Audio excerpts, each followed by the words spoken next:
The San Francisco Giants' 4-game winning streak is unfortunately snapped against the St. Louis Cardinals in a 9-4 loss. Now, Drew Pomeranz got the start for the Giants, and Drew Pomeranz's last 5 starts have been absolutely phenomenal and excellent, and we were looking for him to continue that consistency. But unfortunately, Pomeranz, he did not have very good command of his pitches, and in that first inning, he got into some trouble as, as a pitcher, starting pitcher, you're trying to get a feel for what pitches you got going in that first inning. And, he hung one of his breaking balls, and, Paul Goldschmidt, the Giants killer, he banged one out to the center field wall. And then a rookie on the Cardinals by the name of Jose Martinez, a very tall guy, position player for St. Louis. He hit a home run on a, I believe, down and in fastball it was. But still, Pomeranz getting in trouble in that first inning, putting the Giants in a 3-0 hole. And that is something that we have seen all too familiar, getting behind in the first inning. And what that does is that puts some pressure on your offense, because you never want to start off, trailing big, like 3 runs. That's not too big, obviously, but still that's pretty substantial to try to come back and, claw your way back. And so Pomeranz, again, throwing a lot of pitches in this outing, trying to fight through whatever it was he could. And so he did everything possible to even get as far as 4 innings in the game. Now, giving up 6 hits, 4 earned runs, walking 4 batters, getting 3 strikeouts. And again, those 2 home runs that the Cardinals got off to that good start. Giving them a 3-0 lead after the first inning. Now, the Giants offense, give them some credit. They were able to get to Dakota Hudson, the Cardinals starter, a little bit in this game, tagging him for 3 earned runs and 5 innings pitched, the 24-year-old right-hander for St. Louis. He gave up 6 hits to the Giants, walking 3 batters and striking out 6 batters. And so some of the notable performances, guys, for your Giants offense: Buster Posey continuing to swing a hot bat. And the big thing that we have been talking about is that Posey's approach has been going to right field. And when Posey's doing that, he's got his swing back. He's looking good at the plate. And so he had another multi-hit game in this one, going 2 for 4. And now Posey is hitting .255 on the year. He also scored a run in the game. Another thing that I really like about Posey when he gets hot is that when he gets hot, he gets hits in bunches. And that is what we had been seeing. Coming into the game, he was hitting .471, 8 for his last 17. And so now that you put that 2 for 4, that makes him 10 for his last 21, still hitting over a 400 batting average clip. So absolutely amazing. And we'll see if he can continue on this tear, on this pace, even if he's able to pace it out at up to like 360, 370, or 380, in that range. That is going to be critical for the Giants to make a run at that National League wild card, which I think is still within reach for your San Francisco Giants. Now, Alex Dickerson, he continues to swing a very hot bat. He had another multi-hit game, going 2 for 4, knocking 1 RBI, scoring a run. He's now hitting .295 on the season. What a trade addition Alex Dickerson has been. What a pickup for Farhan Zaidi, trading from the San Diego Padres. And then also, the big acquisition that we got with Kevin Pillar. He has been a great addition to this year's team. And so you're seeing this bunch just really start getting things going. So, guys, now we are going to get into the scoring of how the game and everything. So, in the top of the first inning, like I was saying, the Cardinals did some damage to Pomeranz in that first inning. The rookie Jose Martinez, very tall position player, hits a home run, his 8th of the season, giving the Cardinals a 1-0 lead. And then in the same inning, Giants killer Paul Goldschmidt hits his 12th home run ever at Oracle Park. So he has the most home runs as a visiting player at Oracle Park. I believe the next one on the list has 11. So that's just testimony to his days with the Arizona Diamondbacks, and now just continuing that damage with the Cardinals. And so Goldschmidt's 2-run home run in that first inning gave the Cardinals a 3-0 lead. Now, big credit to your Giants, because the offense would answer right back in the bottom of the first inning. And on the bottom of the first inning, they work Dakota Hudson. They get him to throw a lot of pitches in that first inning, work a lot of counts, work some walks. And so Crawford, he's able to work a bases loaded walk to get the Giants on the board at 3-1. And then Kevin Pillar doing Kevin Pillar things. He knocks an RBI single to cut the lead to 1 run, making it 3-2. So you're feeling really good. You're feeling, you know what, this offense, this last 4 games, I mean, we have shown the damage that we can do, scoring 40 runs. And, you know, so answering with 2 runs was a quick strike back in that first inning. And so as we go along from there, in the bottom of the 3rd inning, Alex Dickerson goes deep, guys. He goes deep, knocks out a home run, his 4th of the season, tying the game at 3. So you're feeling really good. You're like, man, we just trounced that 3-0 deficit. It is gone. It is history. You know, we're feeling really good.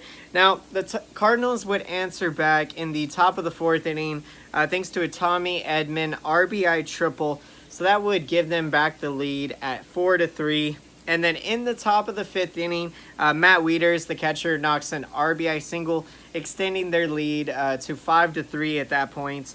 And then Colton Wong, in a situational at bat, he knocks an RBI ground out. So that makes it 6-3 at that point. So the Cardinals, you know, again, doing some damage against the Giants bullpen. The Giants bullpen in this one surrendered 5 runs. So kind of uncharacteristic, like Pomeranz kind of kept the game within reach, and with the offense coming together with 4 runs.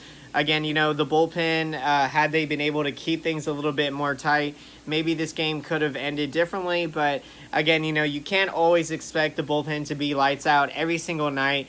Here and there, they're going to have their hiccups, as, you know, everyone's human, and, you know, just the law of averages kind of catches up to you after a certain point.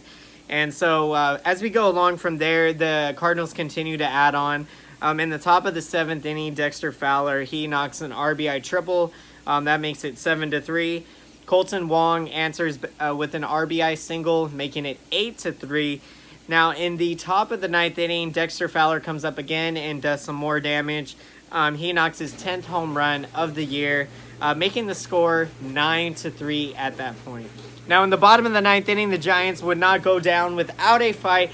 Stephen Vogt, I believe in Stephen Vogt, I believe in Stephen Vogt. He comes through with a sacrifice fly, giving the Giants another run to make it 9-4. And unfortunately, at that point, the offense, we were not able to come back from the deficit. And so we dropped this one 9-4. So again, you know, kind of unfortunate feeling with losing the winning streak, but nevertheless, you know, look at the positives of the game. Some of the big-time hitters like Posey are still continuing to swing a very hot bat, and our offense even coming together with 4 runs. We were able to get to the starter for 3 runs, and so, you know, more often than not, if our offense can get 3 runs, you know, sometimes the pitching can hold us with that. But so that will be interesting to see moving forward, how the offense continues to swing at Oracle Park. Now, the Giants this season, they have been a much better road team than at home. Their home record being 18-26 at this point, I believe, and them having a .500 record on the road for your San Francisco Giants. So to get into the bullpen stats of the game for your San Francisco Giants, following the 4 innings by Drew Pomeranz, Trevor Gott came into the game. He pitched an inning, gave up 2 hits and 2 earned runs, walked a batter, and his ERA is now 4.21 on the season.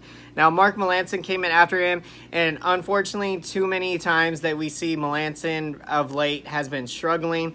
He pitched an inning, giving up 3 hits and 2 earned runs. He has a 4.29 ERA.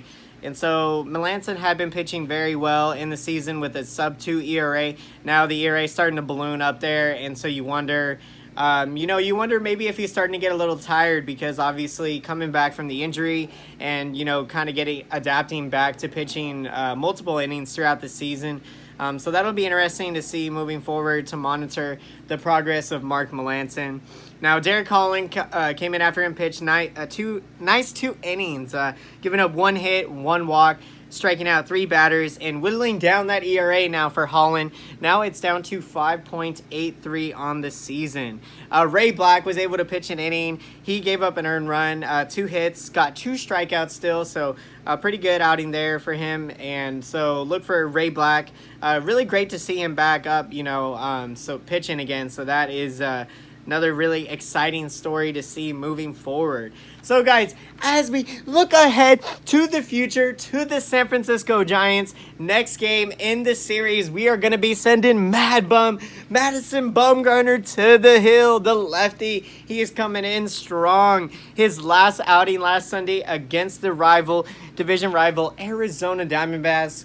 Mad Bum went 7 innings, giving up 1 earned run. He did not walk a single batter, allowing 4 hits and striking out 9 batters. Mad Bum is 5-7 on the season with a 4.02 ERA and 113 strikeouts. So having a very phenomenal season. And the ERA doesn't tell you guys the whole story. Bumgarner's been pitching much better than a 4 ERA, but a lot of that has been consistency of late, as he has been able to really take really good control and command of his stuff. He is getting stronger and stronger as each outing is passing. And so I really hope that Bum is going to be staying past that July 31st trade deadline. That is going to be so interesting to see when that domino falls, when we find out the news of whether or not Mad Bum will be traded to bring in some young talent and prospects, or if he will be retained and signing a long-term max extension with your San Francisco Giants. Now, the Giants are going to be opposing right-hander by the name of Miles Mikolas. Miles Mikolas, who is 5-8 on the season with a 4.34 ERA and 69 strikeouts.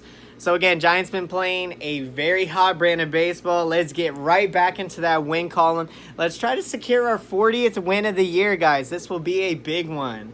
So I hope you guys enjoyed today's video. If you did, be sure to smash that like button. I very much appreciate all the commentary and feedback from you guys. It very much helps support the channel. And so comment down below. I would love to hear your opinion and your perspective on all things San Francisco Giants, all things breaking news, all things baseball. Let me know what you guys have to say. What are your thoughts about the game tonight? What do you think about the July 31st trade deadline? Who do you think ultimately will be moved at that deadline? Will the likes of Will Smitty get traded, Tony Watson, Sam Dyson out of the bullpen, or Madison Bumgarner? And so yeah, let me know what you guys have to say. Until next time, I will see you again. Thank you so much for watching, and have a great day.